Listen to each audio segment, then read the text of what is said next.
This episode of Off My Shelf contains coarse language and adult conversation. Listener discretion is advised.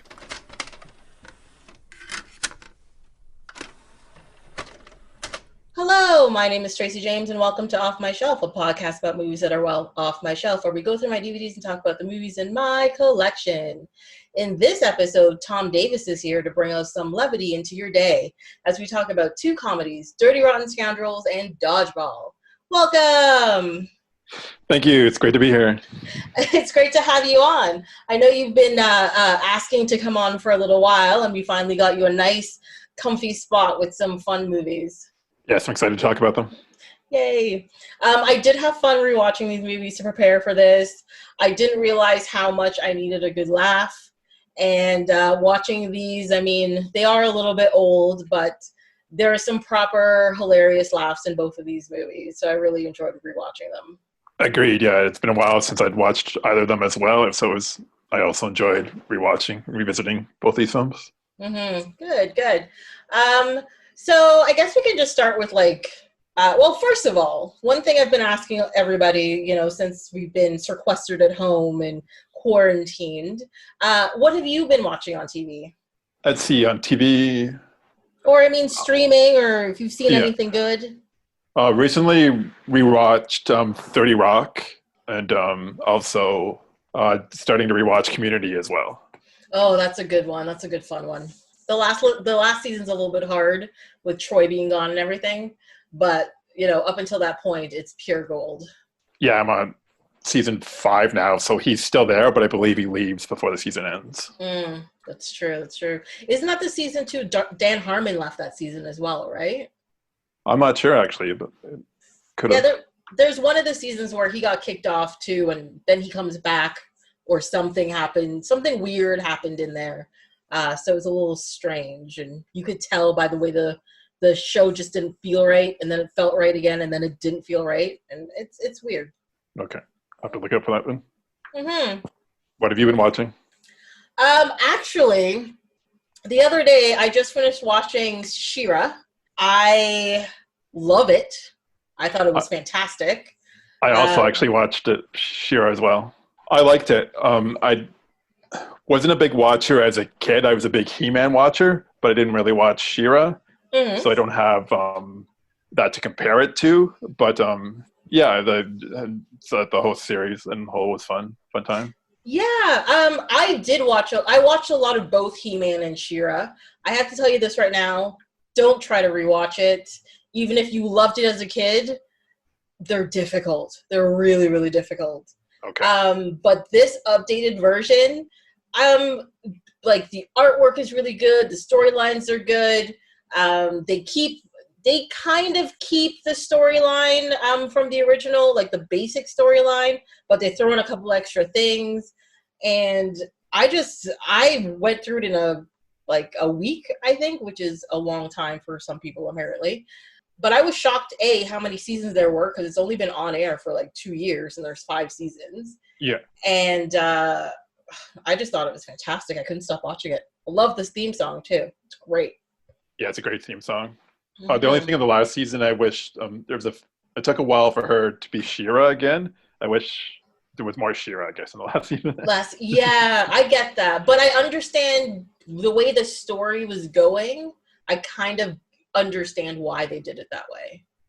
So, and they built up for another season to happen. So I guess next season there'll be tons of She-Ra happening all the time. So there is going to be another season? I didn't hear.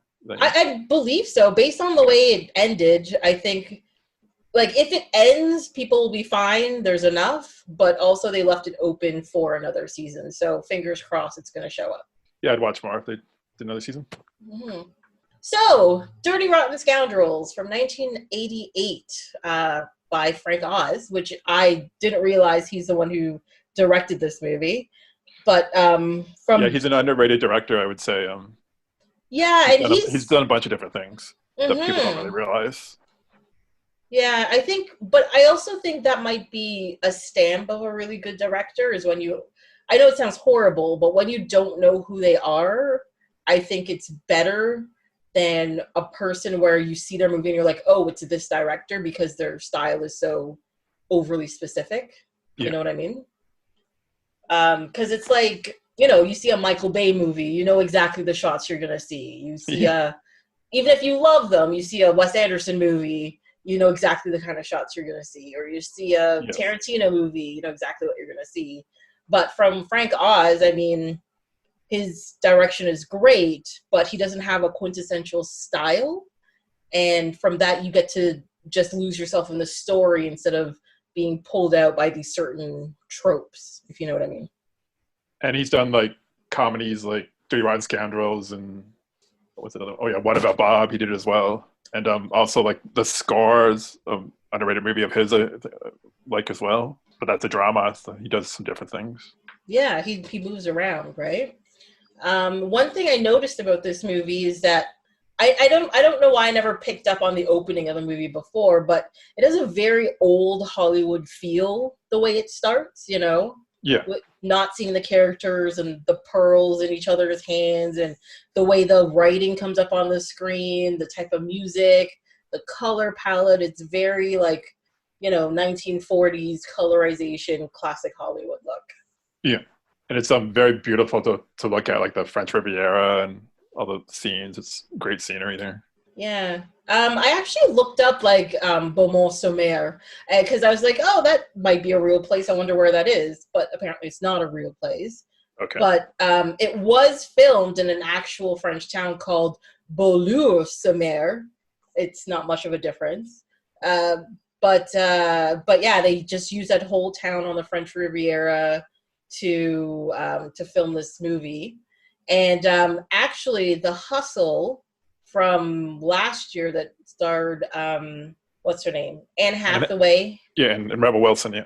Yeah, I didn't even realize it was a female remake of this movie. I thought it was just another of that type of movie. Yeah, and it's obviously there's different characters and whatnot, but it follows the plot pretty closely, I'd say, to Dirty Rotten Scoundrels. So. Oh, really? So you watched The Hustle? Oh, yeah, I saw that too, yeah. Was it good? Yeah, I'd recommend it. Yeah, if you like Dirty Rotten Scoundrels, I would say check it out. Mm-hmm. So Anne Hathaway is basically the Michael Caine character, and Rebel Wilson's like the Steve Martin character. So she's the American, and Hathaway is British. So basically the same storyline. Like Rebel Wilson's more like the crass American and not as sophisticated as the Anne Hathaway character. Gotcha. Okay. And it all, involves, cons and everything, just like Dirty Rotten Scoundrels. Yeah. Well, maybe it's like the advertising from it or something, but the ads for it did not make me want to look at that movie at all. So when I looked this up and I realized, oh, it's actually a remake and they filmed it in the same town and everything, I was like, maybe I should have a look. And I didn't realize Dirty Rotten Scoundrels itself is a remake. Apparently, it was an old Marlon Brando film, which I have not seen. Oh, I didn't realize that either. I didn't notice that. Yeah, so I think probably 60s. I could have the timeline wrong, but somewhere around then, there was some Marlon Brando movie. And do you know if it's the same name? No, it's called Bedtime Story. Oh. And it's Marlon Brando and David Niven, 1964. Oh, wow. Okay. I did not realize that either. Yeah, I'd never seen it, so I don't know how closely it follows the plot, but... Mm-hmm. I've never even heard of that movie, to tell you the truth. No, I hadn't either until I was just looking up this movie after watching it again, Dirty Rotten Scoundrels, yeah. Interesting. Apparently, sorry, I've just started to look at the trivia notes on the movie, but apparently Eddie Murphy was originally approached to be Freddy. That would have been interesting. Yeah, that makes sense. He was on fire in the 80s there, so I can see him in pretty much any comedy approaching him. But him and Steve Martin were both just off of SNL, both really popular at the time, doing their own thing. So I guess all of that makes sense. Yeah, I could see that. Could have worked too as well. Yeah. Would have been a different movie, but I think Michael Caine and Steve Martin work well together, though. It was a good pairing. Yeah, they definitely have good on-screen chemistry. It's not even just that they hate each other, but they also have an admiration. So it's like a real frenemy story. You know what I mean? Yeah. Yeah, it makes it a little bit more believable when you get that kind of thing. And I'd say Steve Martin had the more funnier role because Michael Caine was more serious. Well, I guess his character was supposed to be refined compared to an ass, right? Yeah, exactly. You know, but like both of them are real jerks in their own way, and I'm not talking just about the fact that they're scam artists, but like their personality wise, how they treat women, how they interact with not just themselves but with other people. Yeah, They're kind of just gross people all around. But it's one of those movies that by the end you're like, yeah, you guys are kind of cool. I'll have dinner with you guys or have like a drink or something. yeah, it's aptly named. They're dirty, rotten scoundrels. Yeah, they're likable. That's one thing that frustrates me about movies like this. It's like, I really, really want to hate you, but I can't hate you. Why is this? Yeah, that's a good point. One thing I did notice, too, the first woman that you meet, the Fanny Eubanks, I was looking at her and I was like, I recognize her. Who is she? And I had to look her up. Her name's Barbara Harris, and she was the original mom. She was the mom from the original Freaky Friday. And I was like, oh my God, that's what I know you from.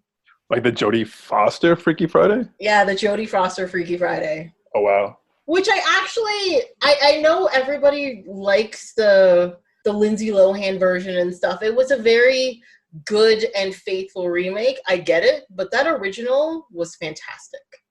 I haven't seen the Lindsay Lohan, Jamie Lee Curtis one. I never saw that one. I saw the Jodie Foster one when I was a young kid. Mm-hmm. So I should revisit it because I haven't seen it like over 30 years or whatever. So it's been a long time. It's been like at least 15 years since I've seen it. So maybe I should have a relook at it. But at the same time, everything I remember about that movie, I remember finding great. Maybe it's just the whole young Jodie Foster thing. Maybe it was just, it's super, super 60s, like their outfits, like the home they live in. It's very quintessential to that time period. But I also guess the updated version is quintessential to that time period as well, because Lindsay Lohan's character is just so 90s, it's disgusting. Like, it's so gross. I'll have to check out both of them again, then, because I've never seen the remake. Mm-hmm. I mean, you don't really have to, but give it a shot. Why not? If you're really, really bored, have a look at it. Yeah, that's a funny like subgenre though, like the body swap parent and kid. There's so many movies like that. There's so many movies like that. There's one with Fred Savage and like Judge Reinhold. Vice versa, yeah. Vice versa, yeah. That's actually one that's kind of like under the radar. I realize a lot of people don't know that movie exists, but the people who do know that movie exists are like, that's a pretty good one. Yeah. I saw that one as a kid and don't remember much about it now, but I think I liked it back then. But and then what else was there? There's of course, is Big technically? It's not really a body swap, but he is kind of swapping himself for a older version of himself. Yeah, I'd say you could put it in the same category. It's a little different, but it's basically like a kid becoming an adult body. So yeah. Mm-hmm. I guess that means like 13 going on 30 will fit in that category as well. Yeah. And then there was also from the 80s, like Father Like Son, which I think was Kirk Cameron and Dudley Moore. Really? I don't think I know that one. And then also 18 Again, which was George Burns, and I don't even remember who the kid was that, but I think it was them switching bodies as well too. I do know that one. That one I remember. But they made a remake of that one. And it's the guy from Friends and Zac Efron. I think it's 17 Again. Oh yeah, I didn't see that. But yeah, is that Matthew Perry? It's him from Friends? Maybe 17. Yeah, I haven't seen it is Matthew Perry. Yeah, okay. I have not seen this one either, so I'm not. And I haven't seen 13 going on 30, but I remember when both those came out, seeing the commercials for them and stuff. But yeah. Mm-hmm. I did not see 13 going on 30 either, but people really like that one. Yeah, I've heard good things about it. Yeah, it's whole subgenre that they keep making movies. Yeah, it's a really weird subgenre, but I think it has to do with that whole, walk a mile in someone else's shoes kind of thing. And it's done easier than, a long story of interpersonal connection. Just switch and have a bad day. You'll be fine. Yeah. Yeah, movies are weird when they go in these kind of like phases, you know what I mean? Like there was a body swap for a long time, then it was raunchy teen comedy, then it was disaster movies, then right now it's in superhero mode. We'll be back to disaster movies shortly, I think. It's kind of odd how that goes. Like, who decides what year all of the same movie is going to come out? I don't know what magical person this is. I think part of it is that like Hollywood seems to sort of have like tunnel vision sometimes. Like something will be successful, and like, okay, we got to have 4 more of those same things, and then eventually some original idea comes along, and they're like, oh, that's successful. Let's do 4, 5, 6 more of those. Those, exactly, right? I mean, what now they're trying to get the whole monster movie thing going. So we've had the 2 Godzilla movies. We were supposed to have like a Creature from the Black Lagoon and a new Dracula movie, and that was started with the new Mummy movie. That was supposed to be a whole like monster universe. Yeah, but it bombed, so I think that's on hold, or they're changing. It's got canceled. Yeah. So I mean, I am somewhat of a closeted fan of Tom Cruise. My problem with it is I don't like him, but I like the movies he makes, so I end up watching all of his movies.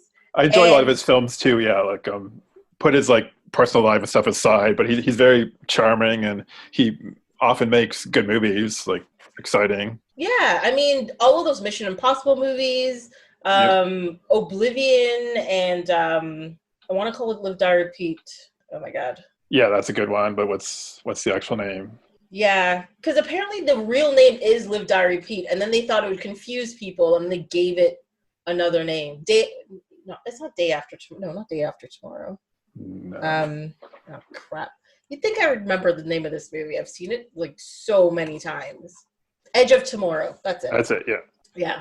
I enjoy the hell out of that movie. Like, it's so well done. And the last like 4 Mission Impossible movies have been really great. Like, they're just solid action and like just solidly put together stories. And even if it's ridiculous and all that kind of stuff, it just doesn't take itself too seriously, if you know what I mean. And yeah, and some of those stunts he does, like the one where he's like hanging on the side of a plane, and like all those, like he does a lot of fun stunts where I'm sure there's some stunt people, but he obviously does a lot of things. Yeah, like I think it was the last Mission Impossible movie where there's that ridiculously long chase sequence where he's running after Henry Cavill's character, and there's a part where he jumps from one building to another, and the part when he hits the other building, apparently in that scene he breaks his leg and keeps rolling. Yeah. Then they cut it. They had to break filming for like 4 weeks or something and come back to it.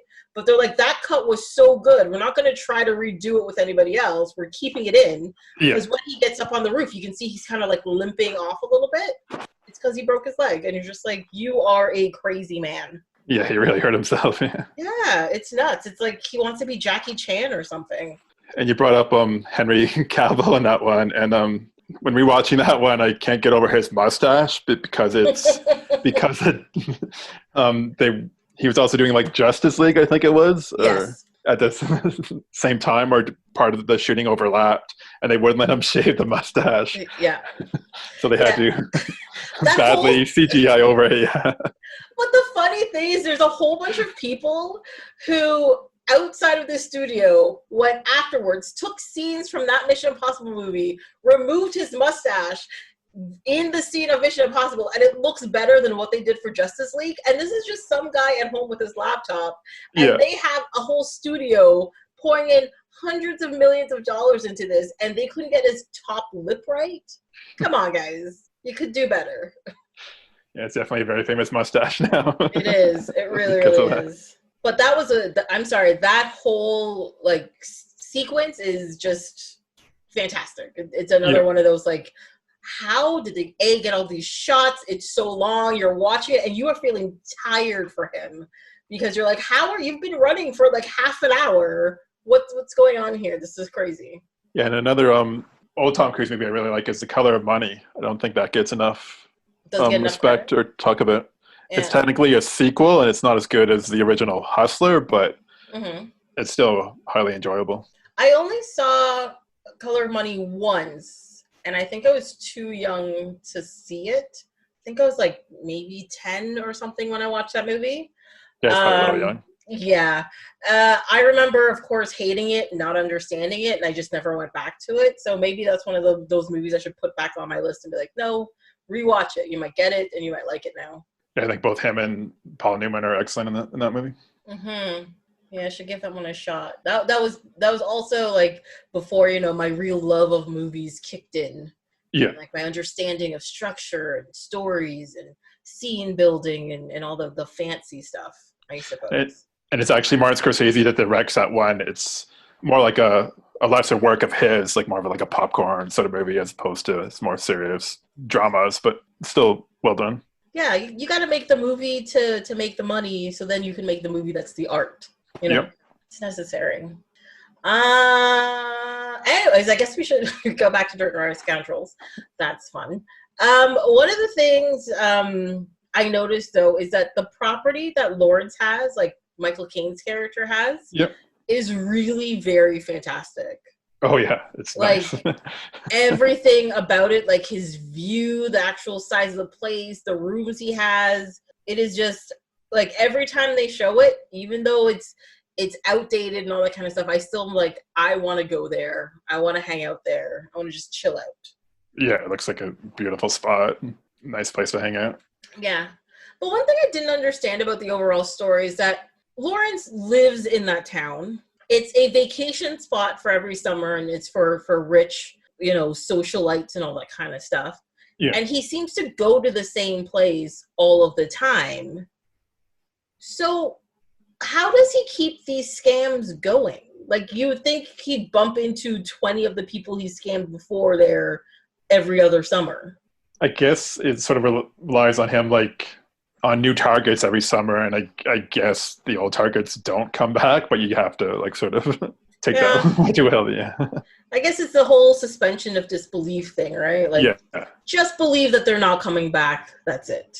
And also, especially if they're all American socialites, all of them kind of would be sort of in the same circle. So when they bump into each other, be like, oh, I went there, and I met this guy, oh, so did I, and blah, blah, blah. And I should stop analyzing it. It was still fun to watch. It's fine. So my favorite moments is when Steve Martin is Rupert. Rupert is one of the greatest characters that he has ever done. I love it. When he's got the fork with the cork on it. I just love the, excuse me, may I go to the bathroom first? Yeah. Yes. That's a great moment as well. I remember the first time watching that, I was like, isn't he going? Just like the lady at the table. You're like, isn't he going to get up and leave?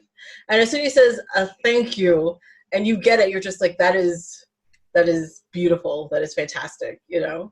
And the thing about that scene, too, is that it could have been super vulgar. Like, he could have gotten up and, like, peed in the corner and been, like, really gross about it. Yeah. But they just kept it, like, nice and subtle and, you know, just... they just kept it very couth instead of uncouth. You know. Yeah, because you don't even see like anything wet anywhere. You see like the expression on his face, and you realize, oh, okay, he's going. Yeah, it's all about putting the image in your head without showing it. It's like a good horror movie, right? You don't see the horror, you imagine the horror, and that's what actually gets to you. As to like, if it was a gross out comedy, he'd get up and like pee on the plate or something like ridiculous like that. Yeah. And the thing is about like, I mean, don't get me wrong. I like a good bit of potty humor, right? I don't mind slapstick. I don't mind people being gross, but it has to be done in such a way that like there's still a air of intellectuality to it. That's not even a word. I'm making up words now. But you know, like, but there are some movies where they're like, no, this is supposed to be funny. I'm like, no, that's just gross. It's not funny. I got to turn you off. This is just not working for me. Whereas there's others where they do it, you know, maybe once, but in such a way you're just like, that is pure gold. And this movie does it. Yeah, I think if it was more gross out, it wouldn't have worked for the tone of this movie. Mm-hmm. Yeah, like it has like a very it's a good pace, like a very even pace, you know? It's fast because like right away, as soon as the movie starts, you're introduced to your characters within like less than 5 minutes. You understand who they are, you understand what they're doing, you understand the plot of the movie. But it doesn't seem rushed. It seems nice and easy. It seems nice and cool. And then, you know, you go through this whole like they do a lot of it in a montage, but not in like a crappy montage, like you're missing something. Yeah. More of a montage. You're like, oh, they do the usual, we're preparing you for something. Here's the stuff where he prepares for something. And then it all falls apart. And that's when like the main story happens. But all of that's within the first 20 minutes. And so much happens, but you don't feel rushed. You don't feel like you missed anything. You understand the characters. You understand what their motivations are. You know what the end goal of the film is. And you're like, okay, I get all of it. It's great. Yeah, it works. It comes together and doesn't seem forced at all. Now, I must admit, like, my notes for this movie sort of fall off at this point because clearly I was very much into just watching the movie, which is kind of horrible because after this point, all of my notes end up at the end of the movie. And it's just 2 lines. Everything in between when you meet Janet and her whole thing is just so easy and fantastic and believable. And it's just really, really funny. Like, especially the whole thing with the sailors and all that kind of stuff that goes in there. It's awesome. Yeah, especially too with the sailors are used by both Michael Caine and Steve Martin. Like, they sort of come around. Like, well, at one point they're on Michael Caine's side, another point they're on Steve Martin's side, which is unexpected. Like normally you'd be like, okay, these characters are on this character's side, and that's that. But yeah, they were swayed. Yeah, exactly. And the thing is like you understand these sailors. Like when they meet Steve Martin, like at the bar. And you've got Michael Caine just kind of like teasing him and stuff. I'm like, I would want to kick that guy's ass too. I mean, he's got his girl. He's in a wheelchair. They're making out. Yeah, from their viewpoint, it definitely looks like he's just being a jerk to Steve Martin. Yeah, and he's obviously a vet because he's got his uniform on and everything. I'd want to beat up that guy too. Yeah, that makes sense. And I do like the part where at the end, though, when they show up at the thing for the party and he shoves Steve Martin in there. And then the next morning he goes back and he's like talking to the sailors and like, this is a great guy. This is a great guy. And then you realize Steve Martin's been glued to the wall. Oh, yeah. It was his hand, yeah. Yeah, like it's things like that like it's so subtle and it's so well put into the movie. It's not... You don't see it happen. You don't understand how he got there. You don't know what torture they put him through initially. But all you know is that by the end of the night, he won them over again. Yeah. But they also didn't let him get away with it. And I read that the scene where Michael Caine gets him out of jail, where he's in jail and trying to remember Michael Caine's character's name, that Steve Martin improvised a lot of, like he just kept coming up with like names and trying to remember the actual name of the Michael Caine character. That was improvised a lot by Steve Martin. Oh wow, okay, cool. I guess like he's a person who came up from like improv troupes and stuff, right? No, it was stand up. Oh, it was straight stand up for some reason? I thought and then he did a lot of hosted and guest starred on a lot of the Saturday Night Live with the original cast as well. But he was a huge stand-up in the late 70s. And he had like a wild and crazy guy sort of persona. And it was sort of like wacky, his stand-up. And it was a huge success. And then he started doing movies. They were successful. So then he didn't need to do stand-up anymore. Yeah, I mean, that makes sense. Why not lay back and be like, I'm good to go. Everything's set.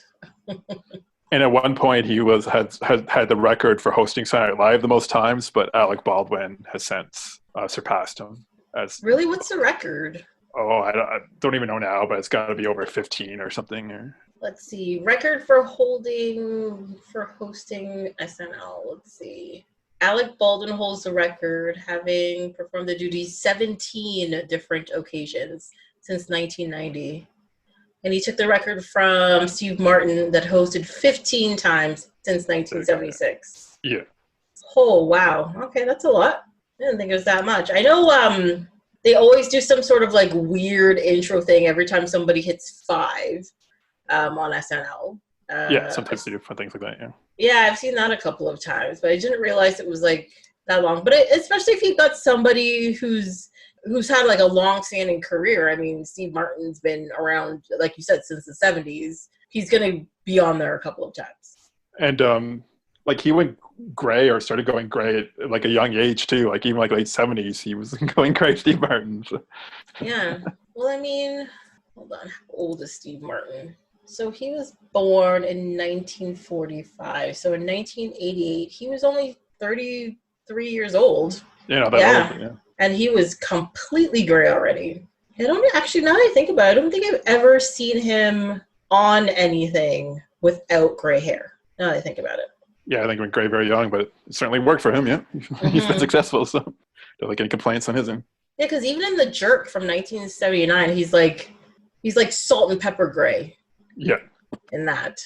And that was one of his first big comedy hits, I think. Yeah. Yeah, and it's such a weird movie. I'm a fan of it. It's pretty ridiculous, but yeah, it's pretty funny.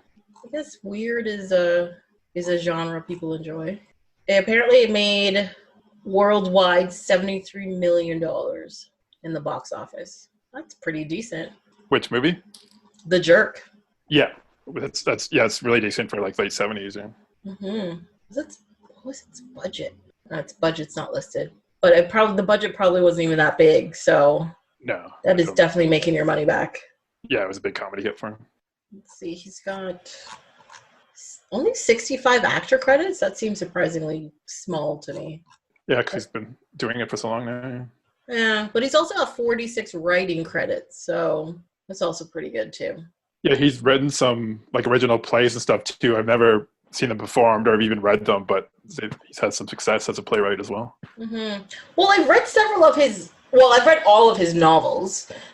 He is a excellent writer, I must admit, because I read so Shop Girl was his first one. Then he did The Pleasure of Your Company. I've seen the Shop Girl movie, but I didn't read it. The book's really it's a short little book. It's like 130 pages or something. And it's a nice little easy story, just like the movie is.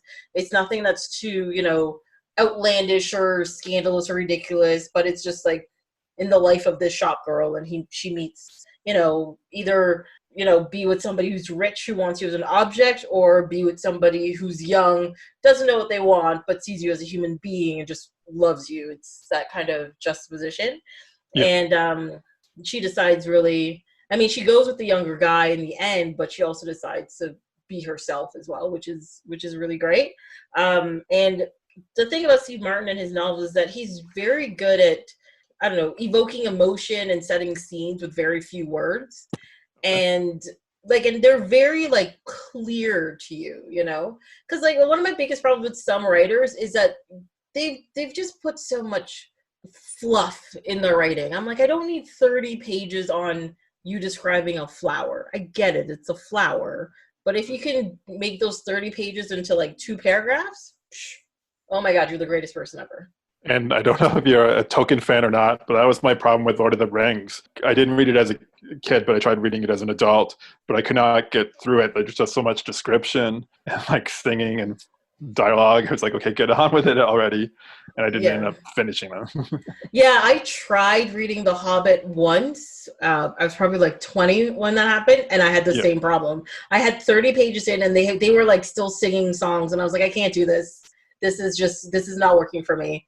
All he did was open a door and somebody walked in, and they've been singing songs ever since. I can't handle this. And I have the same problem with Tom Clancy. I have that problem with I love the movies that came out of his books. Don't get me wrong, but do not give me one of his books to read. I can't do it.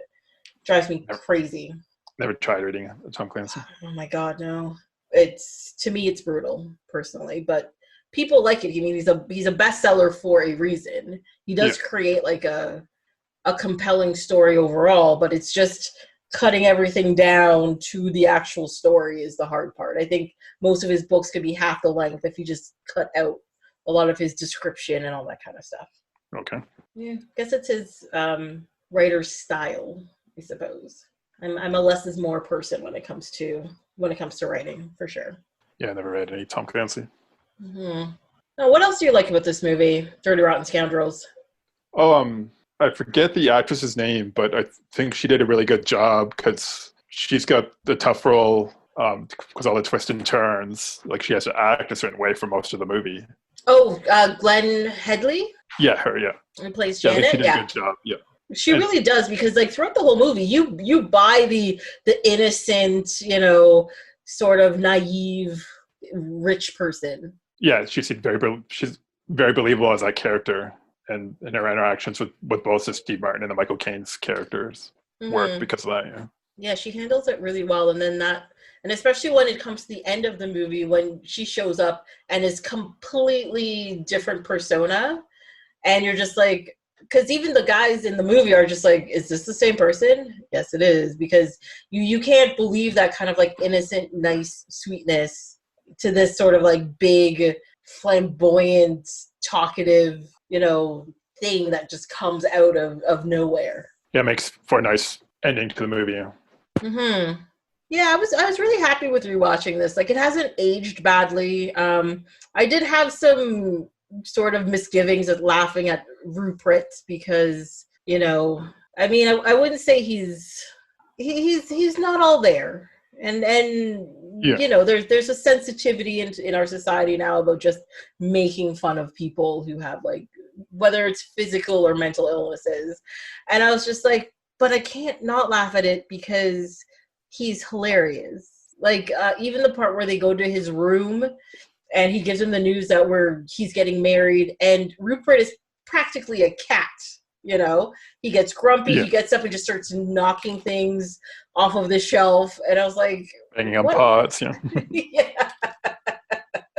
I was like, what are you? What is this? This is crazy. But it could have been, especially for the time period, it could have been a lot worse, the portrayal. So yeah, it never crossed the line to being outwardly offensive. You know what I mean? Yeah. It was at that right, correct line where you're just like, oh, this is something I can still laugh at without being just like, oh my God, what were they thinking at the time? This is crazy. And I don't remember any gay slurs in there, which is watching almost anything older. Like there's so many like offensive like gay slurs and stuff and things. Yeah. You didn't realize growing up and stuff, and it's just like, wow. I mean, there are a few of them in Dodgeball, which should have been at a much higher level than this since it came out so much later. Yeah. But yeah, it's true. Like, there were no, despite the fact that they were both womanizers, right? There was no like outwardly offensive or derogatory comments to or about women. There were no racial or insulting slurs about ethnicity within it either. There were also, like you said, there was no gay or sexual orientation jokes or anything like that in there. They just kept it really kind of classy, despite their overall job was to scam a poor woman out of her money, which was good. Yeah, it was surprisingly a good surprise that they didn't have that. Well, maybe that just kind of shows that, the writers and the actors of the movie were more aware than people at the time, because, during the 80s, you had crazy comedy films coming out that would have all of that kind of stuff in it. Yeah. Whereas this managed to like steer clear of that kind of thing and be nice and clean and relatively family friendly, and you can still laugh at the comedy. I mean, like there's solid, jokes when it comes to just their general dialogue and back and forth. There's lots of slapstick in there that is just great timing and just like well done. And then there's just general humor about the situation that is going on within the film. Yeah, lots of good slapstick moments with Steve Martin in the wheelchair.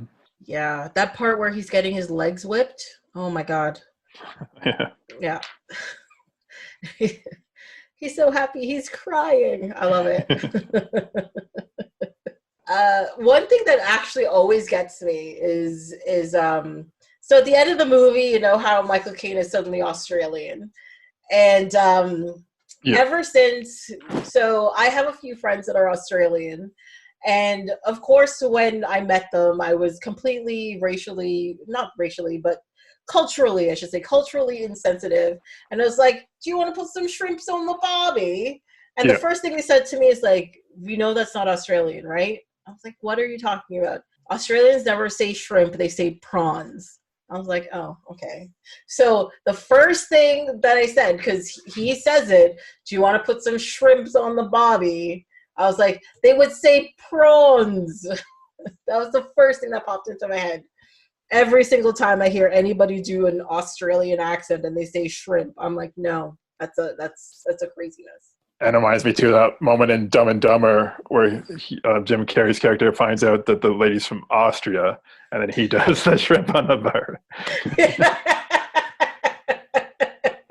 Yes. I think it's a good contrast to.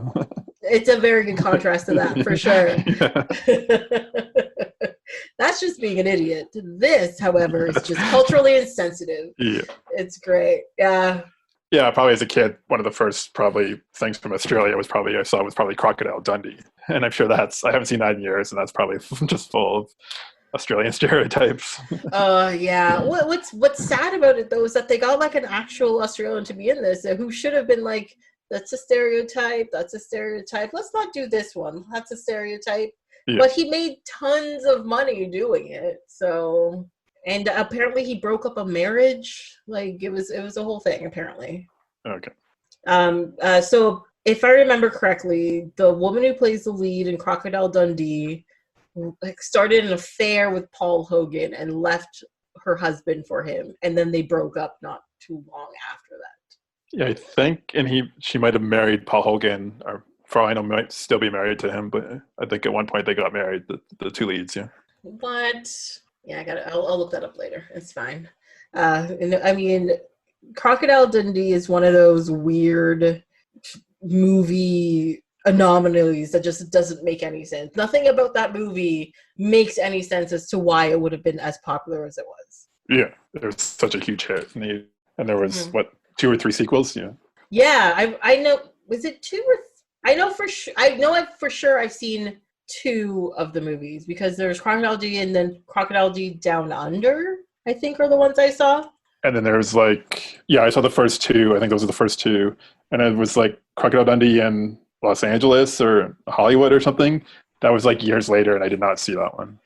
Yes, there's one in Los Angeles. Let's see, is that it? So there's Crocodile Dundee 2. There's Crocodile Dundee in Los Angeles, and there's one over here. Oh no, that's Lightning Jack. That's a completely different movie. Yeah, so there's only 2 sequels. There's 2 sequels. I did not see Los Angeles, and I'm okay with that. Same here. Yeah, I didn't see that, and I'm okay with that. Yeah. What happened to Paul Hogan? I mean, oh my God. Apparently, sorry, I made the mistake of clicking on Paul Hogan, and apparently the very excellent Mr. Dundee is a movie that has been completed. There's no year on it, but apparently this exists. Okay. I'm kind of worried. I hope this whole Australia obsession doesn't come back. That just seems weird. Or maybe they're trying to do something where it's sort of like a behind the scenes. Yeah, maybe I could see them trying to something like maybe they're shooting a new Crocodile Dundee movie and he's playing himself. Something like that. Maybe they're trying to go for, because you said it's called Mr. Dundee or something. Yeah. So this is the description. Paul Hogan is reluctantly thrust back into the spotlight as he desperately attempts to restore his sullied reputation on the eve of being knighted. Oh, okay. So from the sounds of it, what you said might be right. Like it's like a pseudo, like a faux documentary / scripted / you're making an ass of yourself sort of thing. Yeah. That's like that show. Who is the guy from Willow? That plays Willow? Yeah. Warwick Davis. Yeah. He did a TV show like a few years ago where it was that kind of thing. Like he played himself. Okay. It was like this kind of ridiculous version of himself. And it's about him trying to get jobs in Hollywood and him talking to his agent and him going to auditions and all that kind of stuff. It was actually really funny. but at the same time, you're like, what is this? This is weird. It's called Life's Too Short. He did it with Ricky Gervais. Yeah, I remember hearing about it, but I don't think I ever saw it. It was actually pretty amusing, but it's very Ricky Gervais British humor kind of thing. You know, Stephen Merchant was in it. They'd show up pretty regularly. There'd be a bunch of like random celebrities that he's talking to about, like, you do lines for a role or he's auditioning for something or whatever. And it's I actually think it's worth a look, because I think Warwick Davis he has done so much stuff, but just not as himself. Like, you don't see his face, you know what I mean? Yeah. Yeah, because he's always like dressed up in something or he's in something. He played Marvin in Hitchhiker's Guide to the Galaxy. Who would know this? Nobody. Because he's in like a big robot suit. And what's his name? Alan Rickman does the voice. So yeah, you know, and he's Wicked in Return of the Jedi. Yeah, he's usually in a costume or something. Yeah, in a costume or something. Like, I know he was in Harry Potter. You kind of see his face in that one, but it's kind of like made up weird. That's true. And of course, Willow, you see his face.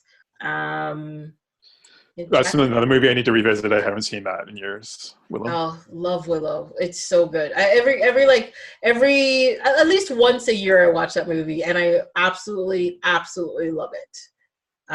It's also one of the first movies to incorporate like what did they call it? Morphing, like CG morphing technology. You know, like the part where they morph into, what is it, like pigs and stuff.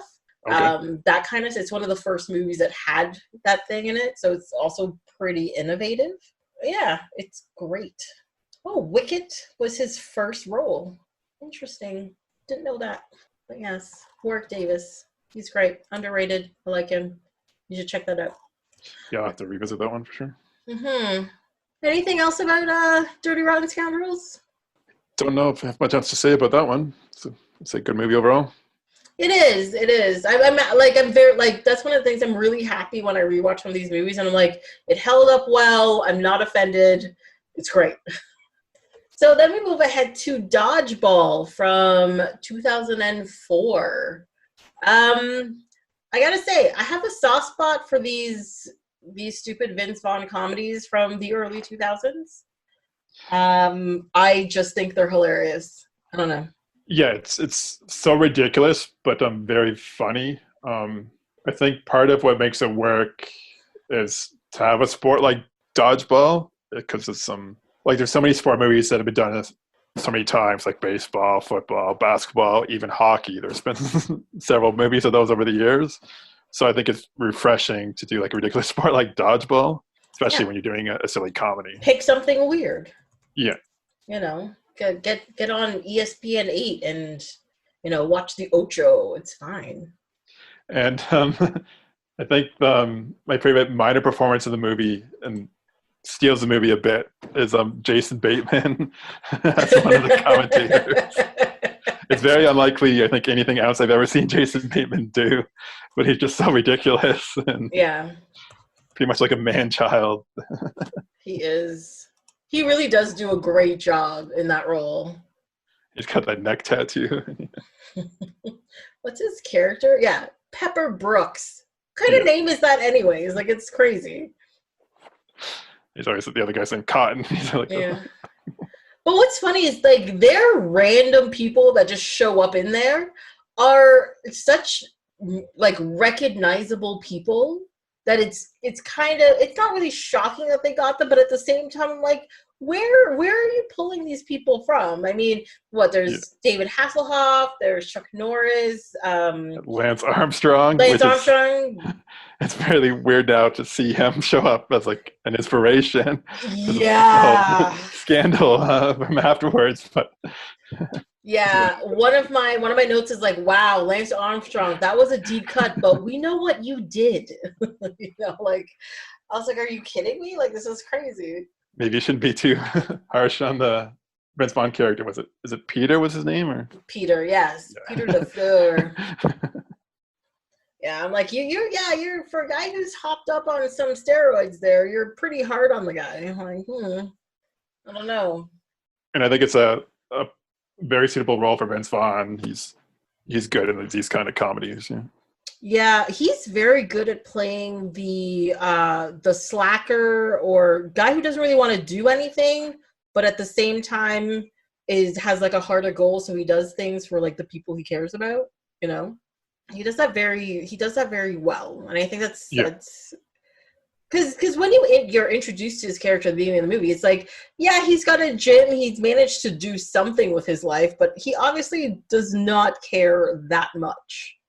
Right, but when he gets to the gym and he talks to his gym members, and he's like, you know what? I actually care about what's going on in your life. I care that you exist and things are going for you, but you do you, and we'll just keep going. He's just about keeping things going. Yeah, I don't think there's anything wrong with that, and I think it's good. Whereas you have like White Goodman, which I just realized was White Goodman because for the longest time I thought it was Dwight Goodman. Okay. Don't know. I don't know why, but I thought it was Dwight Goodman forever. And I think it's one of Ben Stiller's better roles. He's so over the top, disgusting, and like.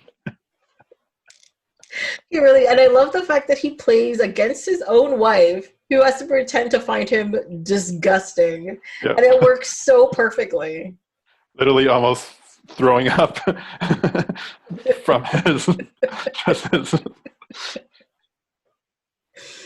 But like seriously, White Goodman is one of the grossest people ever. For sure, yeah. Yeah. He does a great job in that role, though. Yeah. He really does. He really does. And his whole team and the guy that follows him around, Michel, that guy's hilarious as well. Yeah. He doesn't really do that much. He just kind of shows up looking tough, but in like dumb situations. Like the part where they're at Kate's house, and he pulls up in like the little scooter, and White gets on the back. Oh yeah. And you're like, that is just the dumbest thing ever, but it's great. There's lots of fun supporting roles too, like Alan Tudyk as Steve the Pirate. Mm-hmm. It's the first thing he did after he was on Firefly. It was right after that. Okay. Yeah, I do like Alan Tudyk, and he just shows up in everything, and he's very much into doing voice work right now. Yeah, he's very good at that as well. Yeah, he was in Wreck-It Ralph, and I think some Pixar movies and stuff too. He's been in a lot of things. Yeah, he was in Rogue One, of course. He was the robot in that one. Oh yeah, he was really good at that. Yeah, that's the thing. Rogue One, like, I get Rogue One. I get why people like it. I hate the first half, and I like the second half a great deal. But I don't feel anything for the characters in that movie. But the robot, when that robot dies, fucking lost it. Lost it. I was like, what the hell? Everybody else was dying at the end of the movie, and I was like, okay. But that robot died, and I was like, oh my god, don't die, robot, please. It was a whole He's got some funny lines with the robot in that movie. Yeah, Actually, right now, he does a voice on the new Harley Quinn animated show. Okay. It's actually really good. I kind of like it. They went full tilt on that show. Like the show is crazy. I don't know how close to any comic books they did this to because it's animated show, right? It is animated, yeah. Harley Quinn is voiced by Kaylee Cuoco, the girl from The Big Bang Theory, plays Penny. Okay. And he voices the Joker on this show. And it's very adult. It's not for kids at all. It's very adult. I have never read a single Harley Quinn comic book, so I don't know what her comic book persona is. All I know her from is from Batman the Animated Series and anything that came after it, because she was created for Batman the Animated Series. She never existed before that. Okay. And but like this show kind of goes on sort of a tangent that unless you watch it, you will not understand if I explain it. It makes very little sense. Is it just one season, or has it been going longer? I think they're on season 3. I want to say 3 right now. Let's see. Did you see Birds of Prey? I did see Birds of Prey. I liked it. What did you think? I was very underwhelmed. It has the same problem that the Wonder Woman movie has. It's female led. It's better than the other movies that came out, but also it's really not that great. You know, like it's comparing crap to mediocrity. You see the mediocrity, you're like, yay! But at the same time, you're like, it doesn't mean it's that good. I thought there was a lot of fun action scenes in it, and like you said, yeah, it was a lot better than Suicide Squad and what's the other one? What came before Suicide Squad? Well, it was just Justice League, yeah, Justice League, yeah, that was it, right? Yeah, yeah, but I mean, in Suicide Squad, they ruined the Joker. They kind of ruined Harley Quinn as well. You know, Batman was just like an extra prop because that's not who you were following. And my biggest problem with that movie was they went back and did reshoots because Deadpool came out and they're like, oh no, let's make it funny. You can see funny cells, even with like this kind of like dark and deadly behavior. But I'm like, the problem with the DC movies is not that they're darker and more somber. It's that they're shitty stories and you don't understand your characters. So I thought they took a good idea of you know, like the bad guys have to be good and help out sort of thing. But then, especially with having Will Smith as one of them, it just seemed like, okay, now Will Smith's going to be a good character again. It seemed forced. Yeah. It's sort of like, okay, instead of taking this idea where the bad guys actually have to help out and be good, and like, okay, now they're sort of good guys now. Mm-hmm. Like, I think it could have worked if, like, the problem with DC is they're trying too hard to copy Marvel. And you're like, instead of trying to copy Marvel, do you, but good. But the problem is when they try to do themselves, they do it bad. When they try to copy Marvel, they do it bad. And you're like, this is not going to work, guys. Yeah. You need to pick a lane. You have like 90 years of stories that you can pick from and tell. They're already storyboarded from you in comic books. Pick one and do it. That's all you need. And like we were saying before, with the Mummy, they were trying to like do a new universe with that, and it failed. I think it's really difficult to be like, okay, we're gonna have this movie, and it's gonna be the start of this franchise. We're gonna be like 10 movies, different characters and stuff out of this movie. We're gonna do like, it's really ambitious, and like you're sort of setting yourself up to fail because it's really hard to make something like that work. Like they weren't like when Marvel was doing like Iron Man, they were going to be like, okay, this is going to be the start of like a huge universe, and we're going to have all these movies. It just sort of, they built on it. Mm-hmm. Yeah, like they did, like they just did a really good job with it, and I think like their process of doing it was because it was made by the company who makes the character. They had access to the right people who understood the story to hire the people who were good at making that story happen. Whereas I don't know what's going on with DC. I'm not sure who's picking who to make what, but they are not hiring the right people to write their scripts. They're not hiring the right people to film, or maybe it's an editing problem. Maybe they're not picking the right people to edit. But their stories are not coming together. But there are clearly stories in their world that exist that are amazing. And what's weird is that in theaters and on screen, there's crap. But if you look at their animated movies that come to TV or their TV shows, they're better than Marvel's animated TV shows and Marvel's animated movies. So I don't know where that's falling apart. It doesn't really make sense. Yeah, I agree on that. I've had way too many like nerdy conversations about all of these things simply because it blows my mind. It frustrates me because until this whole Marvel universe thing came out, I was not a DC or a Marvel person. I was a both person. I would buy Marvel, I buy DC, I read the comic books. They're all good. And then this happened, and I'm like, I don't understand. Now you're making me a Marvel person because DC is just dropping the ball. Yeah, hopefully they'll get their act together one of these days. Yeah. Are you a comic book reader? Are you like a superhero person or no? I'm a big fan of a lot of the Marvel movies, but growing up, I like Spider-Man, especially like even the old like bad cartoon from the 60s. Watching that in repeats, I remember I'm sorry, enjoying that show was great. What are you talking about? Bad? Oh, yeah, it was so good. Well, low budget anyway. Yeah. So like Spider-Man and the Hulk a bit as a kid, and the Superman movies a bit. So I liked some superheroes, but and I got like some comic books, but I was just like, okay, I'm gonna get a comic book today, but it wouldn't necessarily be a Superman like superhero one. It might be one, but it also might just be like a Disney comic book or something like that. Just something random that caught your eye, kind of thing. Yeah, I wasn't a regular like, I had to have every issue I followed this series.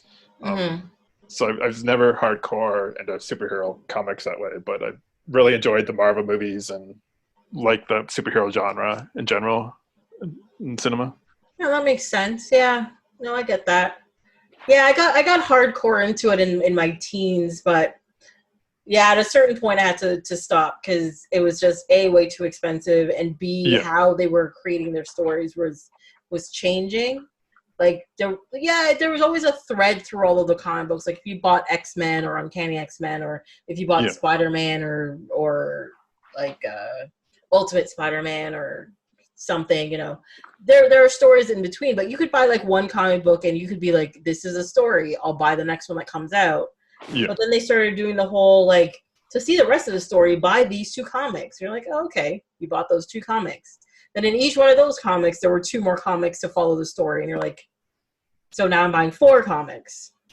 Okay, so then you read those. Then in each one of those, then I'm buying 8 comics. And you're like, no, I can't afford this. This is really expensive. And that's why, like, I've only probably read like a handful of graphic novels in my life. I know I'd like to read more, but it's a thing I don't want to get into and spend the money on because I know it could be something where.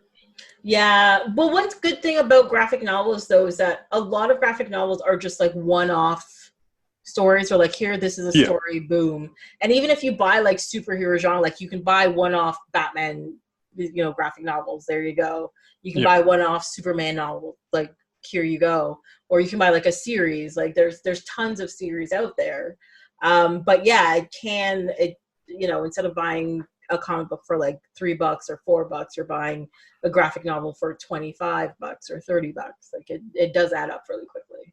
So I sort of purposely not gotten into those to spend less money. Yeah, it'll get to you. It will. Yeah, I've got a stack of them that I haven't read, and I refuse to go back to the comic book store. Well, I haven't been able to, but I've had this like gift card burning a hole in my wallet for like a year, and I'm like, no, I'm not going until I read these, and I just haven't read them yet because I know I'm gonna buy a whole bunch more, and I'll be stuck with just more that is on pressure for me to read. But the thing is once I start picking them up and I actually read through them, they're so, like, there's something about, I guess it's like animation compared to a live action movie. There's just so much more you can do in a graphic novel. Like they play with space, they play with wording, they play with like, just like stylization and all this kind of stuff. And you can get all of the genres. You can get a romance one, you can get a comedy, you can get a drama one, you can get a, introspective emotional journey, you can get, biographies and all that kind of stuff in them. And it's just really interesting to see how people, each graphic novel, they use the exact same space and the exact same page, but the stories are all presented in such different ways that you experience all of them in different ways. And it's really interesting that way. Okay. Yeah. Anyways, I've gone on a tangent. Sorry. Yes. Dodgeball. Hilarious. It's still funny. And I laughed a lot. I know this is really childish, and I know I was saying, like, silly humor doesn't always get to me. But in this movie, every time Justin Long got hurt or hit by something, I laughed very hard. And I was just like, stop laughing at it. It's not that funny. You just got hit in the face with a wrench. Why are you laughing so much? It was great. I'm sorry. Yeah, there's plenty of funny slapstick moments. And I liked Stephen Root in it as well, too. Yes. The thing about Stephen Root is that I've realized he is, like, it's hard for me to believe he's the same character in different movies, you know? Yeah, he's a good character actor. He is. Like, this one and his character in Office Space, I can get, right? Yeah. But then you see him in shows like Barry, where he's like the assassin, like assigner, like this is who you're gonna kill or whatever, and you're like, that's the same guy. Like it just doesn't come across, like, because he's so good at just like falling into the roles, you know. And he was really good. I don't know if you were a news radio fan, but as the eccentric boss of the radio station, he was really good in that. I did not watch news radio. I haven't watched it in years, but I remember liking it. But it was one of those things that I didn't watch like every episode or every week. But when I caught it, I enjoyed it. Like you enjoyed it? Okay. Yeah. He's really good at that. He's like the station owner. He's like an eccentric millionaire. Okay. I wonder if that's on like a streaming service or something, and I'll have a look at it. Should definitely give that one a shot. Like, it's one of those shows that people have always been like, it's a really good show. You should have watched it. I'm like, okay. But I think I was kind of young when it was actually on TV. And I had a good cast, too, like David Foley, Phil Hartman, Steve Martin. Yes. Mm-hmm. Yeah. I like those shows. Like, when you go back to some of the old shows and you realize, oh, my God, these are all these people that became huge after because they're just good, you know? Yeah. But, I mean, I guess Dave Foley was on... what's the comedy troupe? Kids in the Hall. Kids in the Hall. There you go. Before he like went his own way and started doing other things, you know. And speaking of them, they're actually coming back. They're going to do all of them another season, and I can't remember which cable network or streaming network, but on one of them, they're coming back and doing another season of sketch comedy. Oh wow! Really? Oh. Yeah. I wonder if they're just bored. They might be bored. Because they all like, well, no, two of them I know still make money. So it'd be Scott Thompson and Dave Foley. But the other two just kind of randomly show up in places, but you don't see them that often. Yeah, not as much, yeah. I feel bad that I don't know their names. Kevin McDonald and Mark McKinney. There you go. Good. All right, off the top of your head. Yeah, I'm horrible with Canadiana. I should really be better at it. Unless they're like huge stars. So, you know, like Will Shatner and Ryan Reynolds. Yeah, I'll remember them, but, you know. And Shatner was in Dodgeball. Yes, he was. There you go. Canadiana. We're bringing it back. It works. But they do make a couple of very, like kind of mean Canada jokes in there. Like, they talk about, what is it? Oh, the guys saying that, you know, 50,000, why don't we pay them in Canadian dollars? Oh, yeah. That's like $73,000 American. You're like, $73,000 Canadian. I was like, really? The dollar was that bad? Like, it was $1 to $1.46. That's a pretty steep exchange rate. I'm pretty used to all the Canadian jokes. So I'm okay with them. Yeah, the other one was Cotton actually said, he's like, separate the people from the awkwardly feminine from the possibly Canadian was the other one. I was like, oh, yeah. Possibly. Was that necessary? That was not necessary. But what's funny is that they had a dodgeball team that were lumberjacks, but they decided not to say they were Canadian. So yeah, that was an interesting choice. It was an interesting choice. I thought that was fun. And I like the old dodgeball film that they had with Patches Hooligan or whatever his name was. Yeah. That had what is it, Hank Azaria? Yeah, it's the young him. Yeah. That was so good. Yeah. One thing I did notice too is that so when they went to the dodgeball meet, and they beat the Girl Scouts, or sorry, they won by default from the Girl Scouts. Yeah. The guy who was reading out was Booger from Revenge of the Nerds. Yeah, yep. Curtis Armstrong, yeah. I actually had to look up his name. I'm like, I see, like, he always does these, like, 2-second roles and stuff. I guess he still acts every once in a while. Maybe he does something else. But, yeah, I have no idea what his name is. But every time I see him, I'm like, Booger from Revenge of the Nerds. I'm always curious for something like that. Like, I don't know how many movies they made of those, but they made a couple anyway.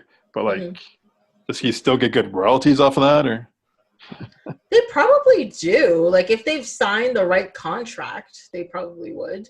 Because when I was doing the episode on, oh my God, what's the one with Jim Belushi? They're in college, and it's It's a movie?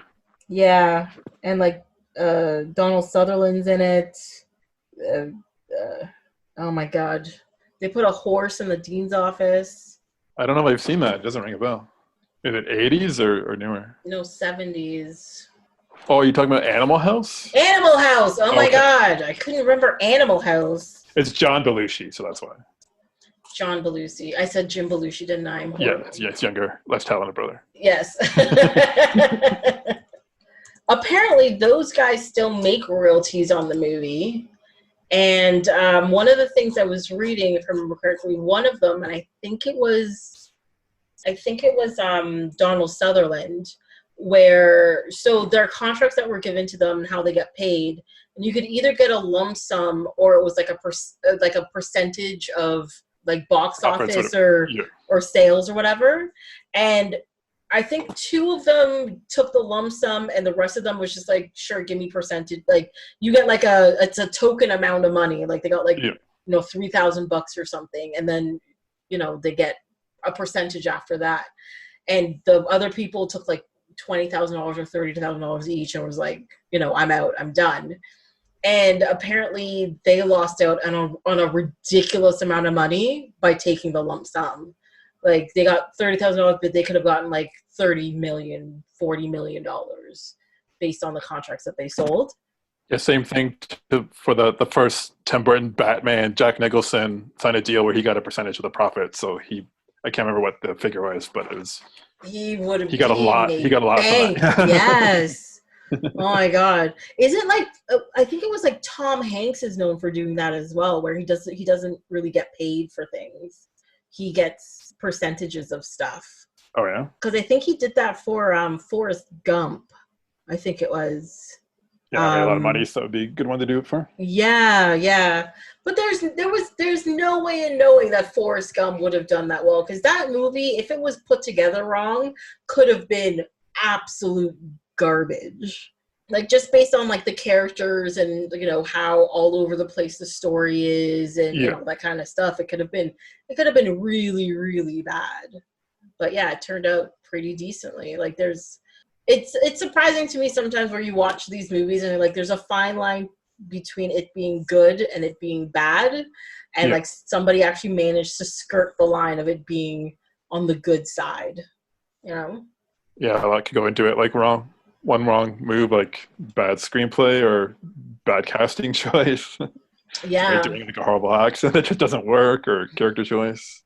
Yeah, and a lot of people don't realize like how much editing, adds to the story. Like, having an extra millisecond here or including a look over here before cutting to something else, or, how to put together a scene to make it seem very exciting or very sad or something that is super important to the overall feel of the movie itself, and how, a viewer is gonna, follow the story or accept the story in their. And having the right music, whether it be a score or like a pop soundtrack or whatever, but that can really add stuff as well. Yeah. Yes, that's so true. I don't know, like. I must admit, there are very few movies where I'm like, this is a really bad score, but there are so many movies that have such good scores, and that's the thing that like saves the movie overall. Yeah. So I went on a little tangent last night too, after like during watching the movie, because this is gonna seem really weird. So there's a part where Michelle walks in on White, and he's like, I don't know, he's doing something with a slice of pizza, and it's really weird. Oh, yeah. Yeah. And I know there's a world, everybody has a kink of some sort, and there's a name for every single kink that's out there. And I decided, I'm like, what is the name of, like, a person who gets aroused by food? Apparently it's called cytophilia. Oh, I didn't even know that was a thing. Apparently it's a thing. And technically, in the technical term for a kink, is a paraphilia, which is characterized as a condition by abnormal sexual desires, typically involving extreme or dangerous activities. And I'm like, okay. All right, there you go. I've learned something new. I've learned something weird. And this is knowledge I'll have for the rest of my life for no reason. Lucky me. Yeah, Ben Stiller's character certainly had a thing with food for sure. He had lots of food issues. He had a lot of food issues. Well, I think he sort of like put it on himself because everything was about torturing him to not eat food. And you're like, you're supposed to eat food to live still. Just sort of try to condition yourself to not gorge on things, but just, eat like a normal person. Yeah. I find now, I remember Vince Vaughn, like in the 90s, he did a lot of drama stuff as well. Mm-hmm. And I think some of that stuff worked, but now I find it hard watching him in a non-comedic role.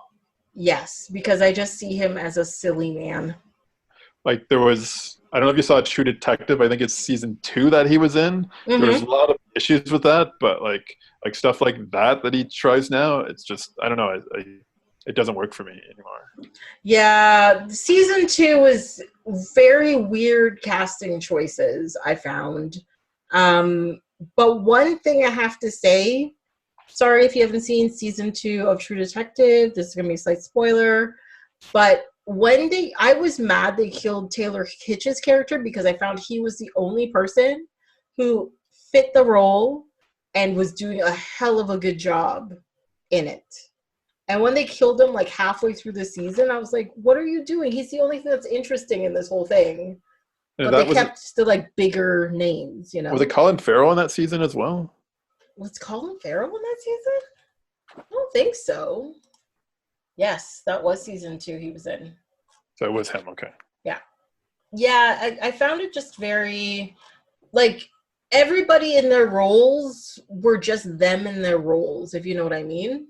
Yeah. Like, because even Rachel McAdams, which I've seen her in various different things, but she's one of those actresses that she's not bad at what she does, but she's always just her when she does it. Okay. And watching that season, like, oh, it's I'm a tough version of me. I'm gonna have on a mean face, and it just didn't work. And and Vince Vaughn was the same thing. It's like, I'm Vince Vaughn. I'm gonna be a serious version of me, Vince Vaughn. Yeah, it's not working. I remember enjoying some of his dramatic stuff in the 90s, but maybe I wouldn't enjoy it if I went back. Possibly. Yeah, like, I think Vince Vaughn, and I think comedy now, I don't think of anything serious at any point in time. So, I like, yeah, I saw him in that show too, and I was like, when's he gonna fall down? When he's gonna get all snappy at somebody? When is this thing gonna happen? And it just didn't. But that's... I remember late 90s movie that I remember liking. I think it was Clay Pigeons. I think it's like him, Joaquin Phoenix, and Janine Garofalo. Mm-hmm. And I think that was like a drama or something, but I remember liking it back then, but don't know it would have aged well. I did not see this movie. Like, the title seems slightly familiar, but I have no idea what this is about. Yeah, I only vaguely remember it now, but yeah, I remember liking it back then, but I don't think it was a box office hit or anything. Yeah, I think it was one of those, like, we're trying something here. Here's some names and a thing. Yeah. We're doing it. But he certainly works in Dodgeball. It's a good role for him. It is, yeah. Well, because, I mean, I'm looking at his filmography, and, apparently he shows up in Doogie Howser at some point in time, FYI. Oh, really? Yeah. He plays a guy named Mark. But his big break was Swingers, which was 1996. Yeah. Then he shows up in Jurassic Park, that's right. Oh, yeah, this is a sequel to that, yeah. Lost World, yeah.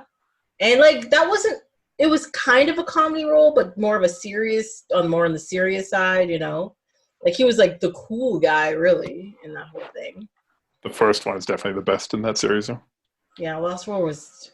You're like, you're not even... What are you trying to do here? It's not even working. Oh, that's right. He was in the remake of Psycho. He played Norman Bates, which I never watched. It was a weird choice because it's like a shot-by-shot remake, but in color. It's one thing to make a remake, but Like, why bother doing shot by shot? It's already been done. Exactly. But that's sort of like the Coen brothers did True Grit. And which I liked, but I've never seen the John Wayne old one. Yeah. Okay, so I saw that version, and then I tried to watch the John Wayne, and I couldn't do it. But I think it has more to do with the overall like style of the older movie than the quality of it, because I think I watched like 20 minutes of the original, and it was practically shot by shot, like practically. Oh, really? Wow. But there was a different, because at that point in time, you know, like how there's always like music or a certain level of sound within it, whereas in like older movies, there's a lot less sound design in older movies. Like, I guess they didn't really, it's not that they didn't understand how sound design worked, but I don't think they thought it was necessary, maybe, or they didn't have them figured out how it could really work yet. Yeah. And it's just boring. That's the only, like, it's not bad, it's just boring. Okay. Yeah. I'm really interested. I don't know if it's still happening, but there's talks of Coen Brothers remaking Scarface, and I hope it's still happening. So it'd be interesting to see what they do with that. There will be a riot if people remake Scarface. Well, it's the Pacino one's actually a remake of a really old, 30s gangster movie. Mm-hmm. So I think the Coen Brothers one would be more like that. More like the original compared to the remake? Yeah, more like that would be my guess. I could see the Coen Brothers doing an old-timey gangster movie more than like the Pacino 80s Scarface one. Yeah, but I could see them being able to just sit back and write an old-timey gangster movie and make it work than them remaking something. Well, they have Miller's Crossing they've done, but yeah. Mm-hmm.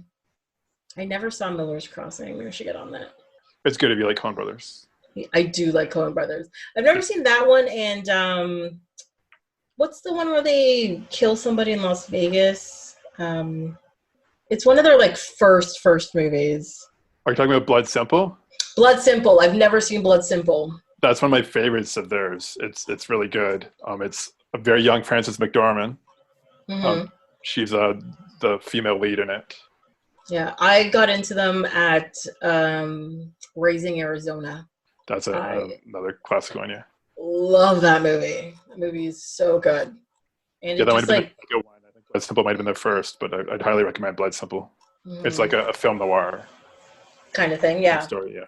Yeah, there's definitely still a lot of movies on my list that I just haven't gotten around to watch. And there's definitely movies on my list that I haven't watched out of spite because people are just like, you have to watch it. What do you mean you haven't watched it? I'm like, just for that, I want to annoy you. I'm not going to watch it in your face. Done. I'm a horrible person. It's fine. One other thing. So, sorry, we're going to go back to Dodgeball.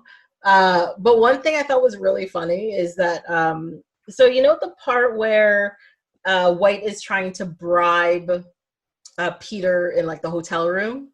And he opens the thing and he's like, I bet you've never seen $100,000 before. And it's just like one stack of bills.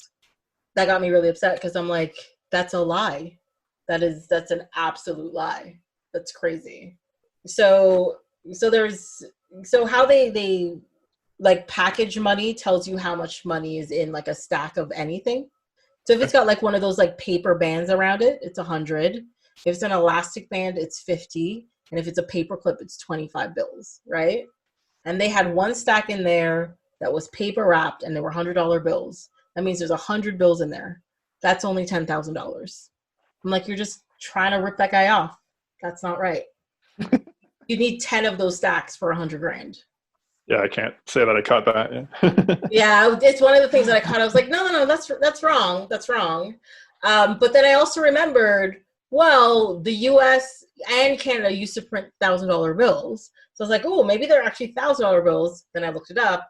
They actually stopped printing those bills in 1946, and they actually took them out of circulation by 1969. So it wouldn't have been $1,000 bills. And even if they were $1,000 bills, no bank would accept them because they were recalled out of circulation. So they're not actually worth anything anymore. And I also found out that the bank actually used to print $5,000, $10,000, and $100,000 bills. So there's a possibility if they still printed them, It could have been a single bill in that briefcase. Oh. Which, I mean, I don't know what you're going to do with $100,000 bill, but sure. Yeah, it'd be a big purchase. Yeah.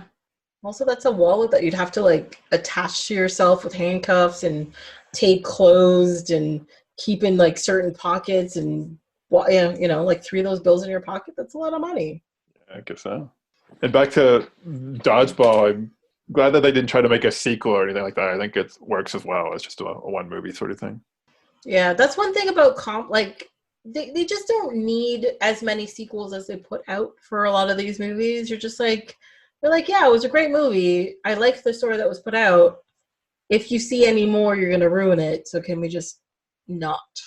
Yeah, I can't really think of anything that wouldn't be contrived of like, oh, they have to go into another dodgeball tournament because whatever reason, Yeah. Or maybe they just they'd have a tournament in another random obscure sport off of the Ocho. You know what I mean? Yeah. I mean, I wonder what kind of like obscure sports there are. There's something called chess boxing in Germany, apparently. Well, have you heard or seen these things? Marble racing?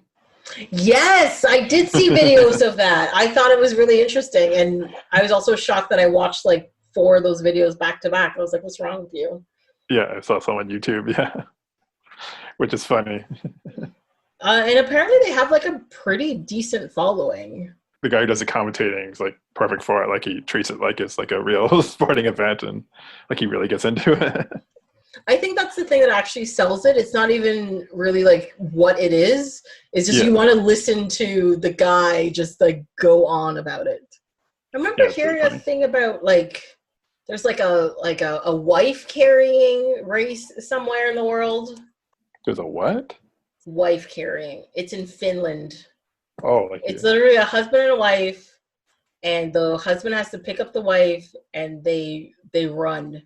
And sometimes it's kind of extreme, like they'll have them through like mud puddles and there's obstacles they got to jump over and stuff, but the husband is running with the wife on his shoulders. And it has to be husband and wife? Like it can't be boyfriend, girlfriend or anything? Well, it just says it's a contest in which male competitors race while carrying a female teammate. Oh, okay. So I'm assuming it can be anybody technically, but that's just the criteria for it. Because I was wondering why, but it would just be husbands and wives only. It's like, what? Yeah, apparently it's from Finland. Sure. It seems weird. But they have proper, like, competitions. Yeah, that was one of the weirdest ones I'd ever heard of. And I was like, why is that a real sport? But that would definitely be in the Obscure Sports Weekly or whatever it's called. Yeah. ESPN Ocho. Yeah. So one thing I found out too while looking at this was apparently the ending that was released in theaters was not the original ending of the movie. So it's the same ending they have now, though? It's not. So in the movie, they have a sudden death. Yeah. And Average Joe's wins. And apparently the original, which Vince Vaughn and the director really liked, because when White hits him at the end, Average Joe's loses, the snakes win, the purple snakes win, and that's the end of the movie. Like that's it. Oh, wow. And apparently Vince Vaughn and the director really liked the ending because you're like, no, this is an underdog story, but not all underdogs win, and not everybody wins the thing that they're going for. So why not make it slightly realistic? Because there's a possibility they can lose. And like Vince Vaughn and the director were like, no, this is our ending. This is what we're doing it. And then they showed it to audiences. Like they always have test audiences for movies. And the test audiences were like, what the hell? Why did they lose? That doesn't make any sense. And so they were forced to do reshoots and put in a quote unquote happy ending. Oh, I didn't know that. That's interesting. Yeah. And when I found that out, I was just like, what? I don't know if I would have liked it as much. Like, well, especially if he would have lost the gym too. So yeah, he would have lost everything, right? But I don't know if I would have liked it just because it's not because when you see a movie like this, you're like, no, this is going to be a happy ending movie. it's a feel-good movie. This is what you're expecting. Yeah. But I guess it would have made more sense, and it would have been not necessarily better, but it would have been more truthful if they did lose, because, you know, winning is just kind of like, I wouldn't say a fool's errand, but, you know, it's not everybody's going to win. Like you said, it's true. So yeah, it would have been more realistic, but yeah. But who goes to the movies for realism? That's the real question.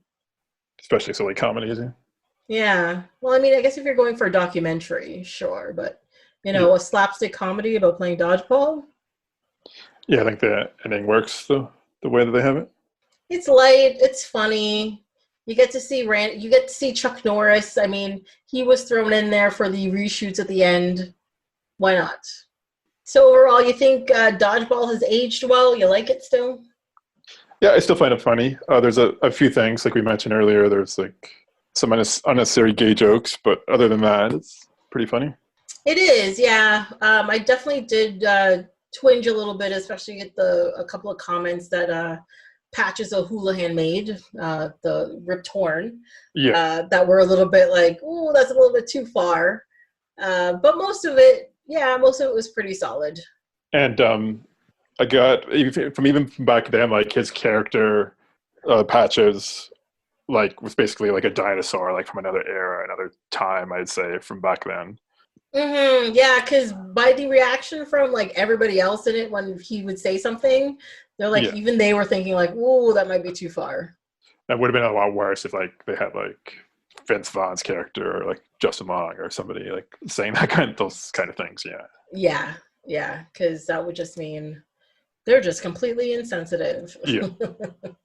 Like, I found them very, like, there was only one real female character, which was Kate, played by Christine Taylor.